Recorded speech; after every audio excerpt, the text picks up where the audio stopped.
Hey everyone, so I wanted to get this screencast out on chapter 14. So this is a chapter that we're going to skip in our unit on evolution just because we don't have a lot of time in class.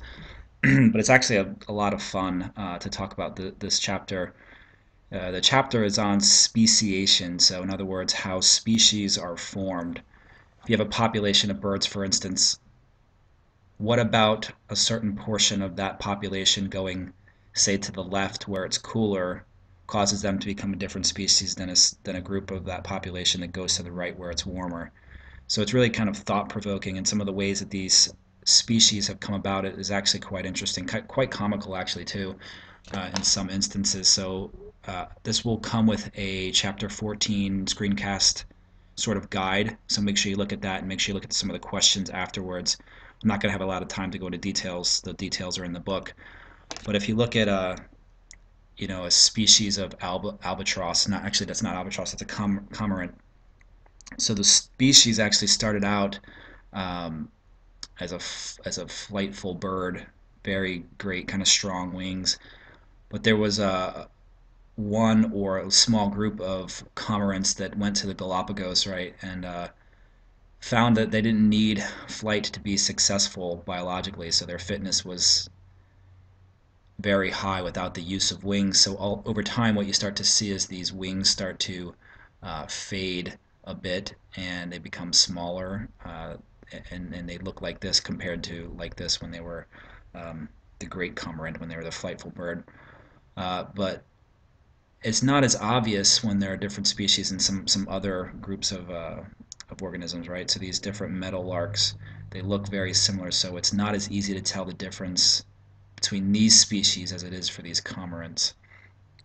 Uh, Darwin was quite taken by this idea of speciation. In fact, he called it his mystery of mysteries, how you can go from one population to another with completely different phenotypes over a certain amount of time.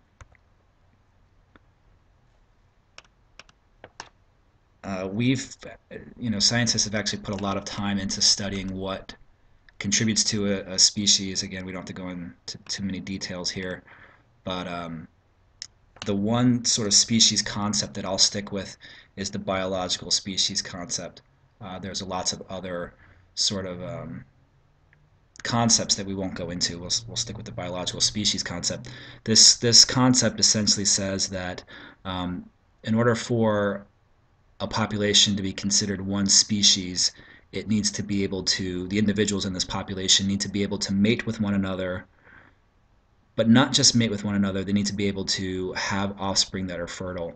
So there have been instances in our population, in our areas where grizzly bears have mated actually with polar bears and have actually come up with this hybrid, so this blended animal, uh, the growler bear, so the grizzly polar bear, and actually these have actually been seen in the wild and have been put down in the wild. So you get this kind of blending phenotype, which kind of results in what looks like a guy in a bear suit. But these things actually exist in the population, but they're not an actual species themselves because they can't reproduce. They're sterile and they can't pass their genes on. So it's not considered a species. It doesn't pass the biological species concept. Which brings me to an important concept for biological species, this idea of reproductive isolation. So if you take two different groupings from a certain population and over time isolate them, what's most likely going to happen is there's going to be a reproductive isolation. In other words, these groups are going to be so different after a certain amount of time that they won't even be able to reproduce. And there's various levels of this. You can see in this reproductive barriers slide. And this is a lot like the gene expression slide in that it shows a somewhat of a pipeline where you can essentially cut off a species from existing. And so you have these prezygotic barriers. So these are the barriers that prevent you from even becoming a fertilized zygote. Those include habitat isolation. So if you are an organism that basically exists in a different habitat, there's no way that your genes will be able to mix because you're never going to come across one another because you live in different habitats. If you were sort of trying to provide an illustration for this and put it into sort of human terms that we could understand. If you were looking for a partner and you were a churchgoer that never frequented the bar, and your potential partner was a bar goer who never frequented church, okay, that's going to be essentially a habitat isolation. That would be a reproductive barrier to you, probably, thankfully. Temporal isolation barrier. So again, this is a reproductive barrier in that some organisms are, say, nocturnal. Some of them are in the day. Some organisms only exist in the winter, whereas some only exist in the summer. So this would be a reproductive barrier in that you would never meet, kind of similar to the habitat isolation, but temporal. And if you put the human spin on this, this would be, not mixing with people that work third shift, never having offspring with people with the third shift because you work the first and you're sleeping when they're working. So hopefully that makes sense. Behavioral isolation is, I feel like it's one of the most interesting ones. I studied fruit flies for a while, and fruit flies, actually, there's many species of fruit fly, and they don't intermix. They're not even able to intermix because there's a behavioral requisite for mating. In other words, there's a courtship dance that flies must undergo, and one of the steps for this courtship ritual is to vibrate your wings. And what scientists have found is that this wing vibration is so species specific. So in other words, species A would vibrate their wings at, say, I don't know, like 2,000 hertz, 2,000 hertz, and species B would vibrate it at 4,000. So if you don't have 2,000 hertz vibrations, you're not of the same species, and a fly will basically not show interest in you at all. Pretty fascinating stuff. I think we have a minute here to show you some of the absolutely ridiculous courtship rituals that some organisms display. These are albatrosses, and these are a certain species of albatross that are on the Galapagos Island.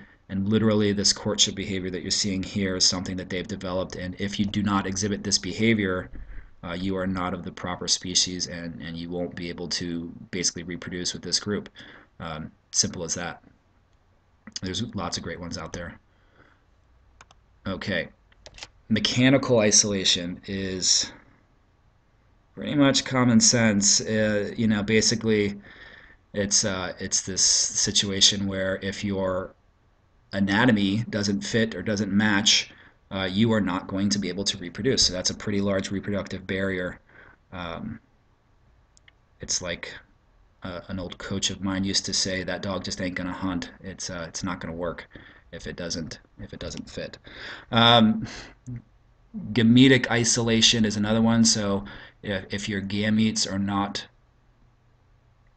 able to mix, if, say, one species sperm is 6 centimeters long and the other one is made to be 1 centimeter long, that's obviously not going to work. And what they found also is that there's actually some receptors that are found on certain gametes that species have developed. So if you don't display the proper receptors, you wouldn't be able to use those gametes for reproduction anyway. Okay, so those are prezygotic barriers. Okay, the following barriers, if you're able to fertilize an egg, represent the postzygotic barriers. So they're everything that kind of happens afterwards. Okay, so let's say you're lucky enough to be fertilized as an embryo, and you're able to develop, and you are, say you're that growler bear, and you're a hybrid, but the hybrids basically have reduced viability, meaning, yeah, you're born, but then you die. Okay, similarly, maybe you're able to live for a little bit, but then what you find out is that you have no fertility, right? So again, in the animal kingdom, that's low biological success, low fitness, and it's basically another barrier to their blending their genes. And hybrid breakdown is when the hybrids are actually able to fertilize one another, but then their kids die. So essentially the grandkids die. Okay, so these are the barriers, specifically the reproductive barriers to species. You have to be able to overcome these barriers, obviously, to mix your genes. If you can't mix your genes, then those two populations are going to become more and more dissimilar. and the more and more dissimilar you become as a population, the more likely you are to evolve into something altogether different. All right, different types, different ways of speciation. The most common way a species develops is through something called allopatric speciation. This is an instance where you have some sort of physical geographic barrier that represents populations. Okay, so if you have these, I think they're called snapping shrimp or something like that. If you have a group in the Atlantic Ocean and a group in the Pacific Ocean, and they're sort of blocked by the closing in of this Panama Isthmus, then over time, this gene pool is going to become different from this gene pool, and then the more and more time passes, the more dissimilar they're going to become. It's as simple as that. The more isolation you have from a population, the more dissimilar you're going to become. It's the same thing with these squirrels. For a lot of small mammals, it may seem trivial to us, but having a canyon like this separate a population over here and a population over here is essentially going to result in speciation, because the likelihood that a squirrel is going to go down here and then come up here and mix with this population over here is very low. And what you see is that, maybe the sun hits this southern rim different than it hits the northern rim, right? So you're going to have artificial selection on the southern rim. Maybe these squirrels over here are more in the shade, therefore their genotypes are going to lean towards phenotypes that are better for dealing with the cold, whereas over here in the northern rim, let's say you get a lot of sun, these genotypes are going to be more acclimated to dealing with the sun, so the phenotypes will probably have lesser fur, different metabolisms. So the more time passes without these gene pools mixing, the more disparate they become, the more dissimilar they become, and the more likely they are to change into different. Okay, moving along to the next slide. The opposite of allopatric speciation is something called sympatric speciation. It is the less common of the two, and basically what sympatric means is that you get speciation, but you get it without geographical barriers. In other words, you can get this speciation even with populations that are living literally next door to each other. So you don't have to have a big canyon like the squirrels. You can literally have this right with your neighbor next door. The way this arises, and you don't need to go into a lot of details, but essentially what happens over time is you have this disruption in the genetic material, so that in the end you're basically becoming you're basically having different ploidy, meaning you're having different numbers of sets of chromosomes, and then your offspring would then have different sets of chromosomes, and the more dissimilar again the genetic material becomes, the less likely you are to kind of intermix with that genetic material.